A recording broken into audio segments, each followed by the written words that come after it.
সুপ্রিয় দর্শক শ্রোতা, স্বাগত জানাচ্ছি। নানান তালবাহানায় সত্যিটা বলেই ফেললেন মার্কিন প্রেসিডেন্ট ডোনাল্ড ট্রাম্প। তিনি গ্রিনল্যান্ড দখল করতে চান কারণ তিনি শান্তিতে নোবেল প্রাইজ পাননি।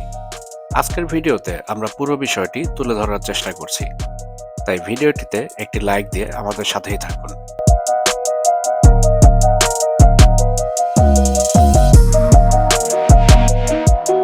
যুক্তরাষ্ট্রের প্রেসিডেন্ট ডোনাল্ড ট্রাম্প গত সোমবার নরওয়ের প্রধানমন্ত্রী ইয়োনাস গার স্টোরেকে পাঠানো একটি বার্তায় আবারও নতুন ব্যাপক বিতর্ক সৃষ্টি করেছেন।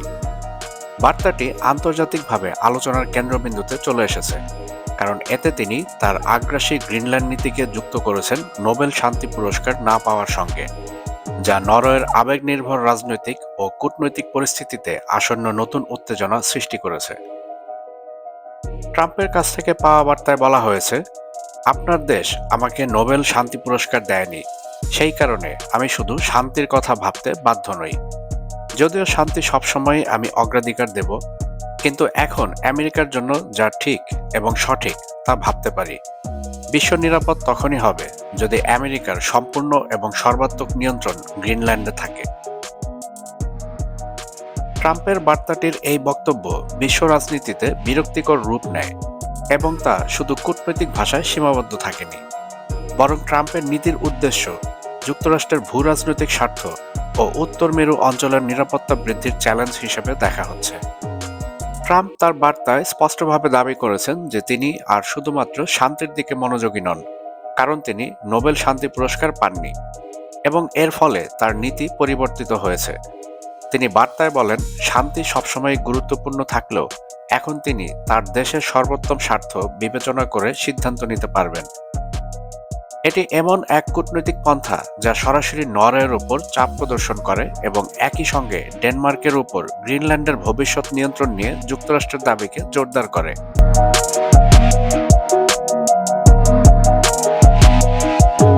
গ্রিনল্যান্ড উত্তর মেরুর একটি স্বায়ত্তশাসিত অঞ্চল, যা ন্যাটো সদস্য ডেনমার্ক এর অংশ হলেও ভূ রাজনৈতিক দিক থেকে অত্যন্ত গুরুত্বপূর্ণ। এর অবস্থান রাশিয়া ও চীন সম্পর্কিত নিরাপত্তা ও প্রাকৃতিক সম্পদের কারণে আন্তর্জাতিক মনোযোগের কেন্দ্রবিন্দুতে রয়েছে। ট্রাম্পের বার্তায় নোবেল শান্তি পুরস্কার প্রসঙ্গটি একটি ব্যতিক্রমী রাজনৈতিক রেফারেন্স হিসেবে দেখা হচ্ছে। সাধারণত রাষ্ট্রীয় নীতি নির্ধারণে পুরস্কার বা ব্যক্তিগত পুরস্কার প্রত্যাশার প্রভাবের কথা উল্লেখ করা হয় না, কিন্তু ট্রাম্প এখানে স্পষ্টভাবে এটি উল্লেখ করেছেন, যা কূটনৈতিক বিশ্লেষকরা অচানক ও দ্বিধাদ্বন্দ্বপূর্ণ ব্যাখ্যা হিসেবে দেখছেন। বিশেষভাবে প্রেসিডেন্ট ট্রাম্প বার্তায় বলেছেন, নোবেল শান্তি পুরস্কার না পাওয়াতে তিনি আর শান্তি সম্পর্কিত সীমাবদ্ধতায় আবদ্ধ নন, এবং এখন তিনি যুক্তরাষ্ট্রের স্বার্থে কী করণীয় তা ভাববেন। এটি আন্তর্জাতিক নীতি ও রাষ্ট্রীয় আচরণের প্রচলিত নিয়মের বিপরীতে বিবেচিত হচ্ছে। বৈশ্বিক বিশ্লেষকরা মনে করেন, এটি ব্যক্তিগত ব্যর্থতা থেকে আন্তর্জাতিক নীতিতে প্রভাবিত হওয়ার একটি অনন্য উদাহরণ, যা বিশ্ব রাজনীতিতে বিরল এবং বিতর্কিত। এতে আরও প্রশ্ন জন্মেছে যে রাষ্ট্রীয় সিদ্ধান্তের নৈতিক দিক কি শুধুমাত্র ব্যক্তির ব্যক্তিগত অনুভূতি ও পুরস্কার প্রত্যাশার উপর ভিত্তি করে নির্ধারিত হওয়া উচিত, নাকি তা সমানভাবে আন্তর্জাতিক আইন ও কূটনৈতিক সম্পর্কের উপর ভিত্তি করে পরিচালিত হওয়া উচিত। বর্তমান সময়ে বিশ্লেষকরা এই প্রশ্নের উত্তর খুঁজছেন। এদিকে নরওয়ের প্রধানমন্ত্রী ইয়োনাস গার স্টোরে এ দাবি সম্পর্কে মন্তব্য করতে বললে তিনি জানিয়েছেন যে তিনি বার্তাটি পেয়েছেন, কিন্তু এর বিস্তারিত প্রকাশ করেননি। তিনি জোর দিয়ে বলেছেন যে নোবেল শান্তি পুরস্কার কোনো সরকারের হাতে থাকা নয়, বরং এটি একটি স্বাধীন কমিটির মাধ্যমে প্রদত্ত হয়। স্টোরে বলেন, নোবেল শান্তি পুরস্কার একটি স্বাধীন নোবেল কমিটি দ্বারা প্রদান করা হয়। এটি নরওয়ের সরকার পরিচালিত কোনো পুরস্কার নয়, যে সরকার চাইলেই এটাকে যাকে খুশি তাকে দিতে পারে। তিনি আরও বলেছেন যে ডেনমার্ক ও নরওয়ে উভয়ই গ্রিনল্যান্ডকে ডেনমার্কের অংশ হিসেবে সমর্থন করে এবং এই ভূখণ্ডের ভূ রাজনৈতিক স্বাধীনতা রক্ষা করতে ঐক্যবদ্ধ রয়েছে।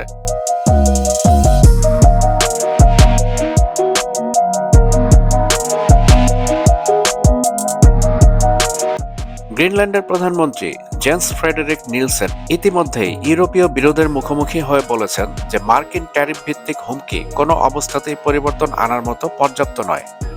তিনি বলেছেন, আমরা চাপের কাছে নত হব না। গ্রিনল্যান্ডের কর্মকর্তারা উল্লেখ করেছেন যে এই ক্ষেত্রে কেবল ভূরাজনৈতিক স্বার্থের বাইরেও বিষয়টি ভৌগোলিক নিরাপত্তা, প্রাকৃতিক সম্পদ এবং আন্তর্জাতিক আইন সম্পর্কিত। ইউরোপীয় নেতা এবং ইইউ কর্মকর্তা ট্রাম্পের বার্তার প্রতিক্রিয়ায় বলেন যে তারা ট্রেড ও নিরাপত্তা এই বিষয়ে আরও সম্মিলিত প্রতিক্রিয়া নিয়ে ভাবছে। Nothing can be decided about Denmark and about Greenland without Denmark or without Greenland. They have the full support and solidarity of the European Union. ইউরোপীয় ইউনিয়ন কিছু ক্ষেত্রে আমেরিকার উপর নির্ভরতা কমাতে নতুন শুল্ক ব্যবস্থা ও প্রতিরোধ ব্যবস্থার বিবেচনা করছে। ন্যাটোর একাধিক সদস্য এই উত্তেজনাকে উদ্বেগের সঙ্গে দেখছেন, কারণ এটি ইউরোপ ও উত্তর আমেরিকার মধ্যে ঐক্যহীনতা সৃষ্টি করতে পারে এবং নিরাপত্তা সহায়তা সম্পর্কিত স্থিতিশীলতা দুর্বল করতে পারে। এক কথায়, ন্যাটো ভেঙে যাওয়ার উপক্রম হয়েছে। বিশ্বের বৃহৎ কয়েকটি অর্থনৈতিক কেন্দ্র ট্রাম্পের বার্তার খবর পেয়ে শেয়ার বাজারে মন্দার লক্ষণ দেখিয়েছে বলে বিভিন্ন রিপোর্টে জানা যায়। বিশেষ করে ডেনমার্ক, নরওয়ে, ফ্রান্স, জার্মানির শেয়ার বাজারে কিছুটা পতন দেখা গিয়েছে। বিশ্লেষকরা বলছেন, মার্কিন রাষ্ট্রপ্রধানের এমন রূপান্তরের কারণে আন্তর্জাতিক বিনিয়োগকারীরা একাধিক ভূরাজনৈতিক অস্থিরতা ও ট্যাক্স ভিত্তিক উত্তেজনা ভাবছেন। ট্রাম্পের বার্তায় যে বক্তব্যটি সবচেয়ে বিতর্ক তৈরি করেছে তা হল যুক্তরাষ্ট্রের জাতীয় স্বার্থ ও নোবেল পুরস্কার না পেয়ে শান্তি নীতিকে কম গুরুত্ব দেওয়ার ইঙ্গিত। আন্তর্জাতিক রাজনীতি সাধারণত রাষ্ট্রীয় স্বার্থ, নিরাপত্তা, মানবাধিকার এর মতো স্থায়ী নীতির ভিত্তিতে পরিচালিত হয়। সেখানে ব্যক্তিগত পুরস্কারের প্রতি মনোভাব নীতি নির্ধারণে প্রধান ভূমিকা নেয় না। বিশ্লেষকরা মনে করেন এই সিদ্ধান্ত কেবল ট্রাম্পের ব্যক্তিগত মনোভাবের প্রতিফলন নয়, বরং এটি একটি বৃহত্তর কূটনৈতিক সংকটে পরিণত হচ্ছে, যেখানে ইউরোপ যুক্তরাষ্ট্র সম্পর্ক, ন্যাটোর একতা এবং উত্তর মেরু অঞ্চলের নিরাপত্তা ইস্যু জড়িত রয়েছে।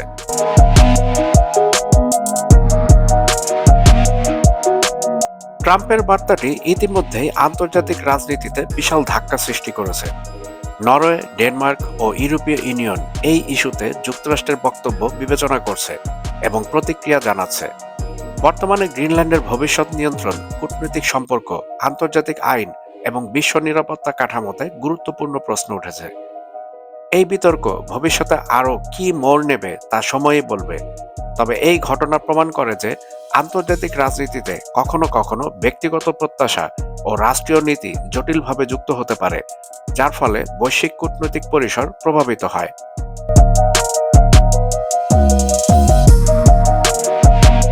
বন্ধুরা, আপনারা কি মনে করছেন ট্রাম্পের এই বক্তব্য কি ন্যাটোকে ভেঙে দিতে পারে? আপনার মূল্যবান মতামত অবশ্যই কমেন্টের মাধ্যমে আমাদেরকে জানাবেন। আমাদের ভিডিও ভালো লাগলে লাইক ও শেয়ার করবেন, আর আমাদের চ্যানেলটি সাবস্ক্রাইব করে all bell icon notification on করে আমাদের সাথেই থাকবেন। দেখা হবে পরবর্তী ভিডিওতে।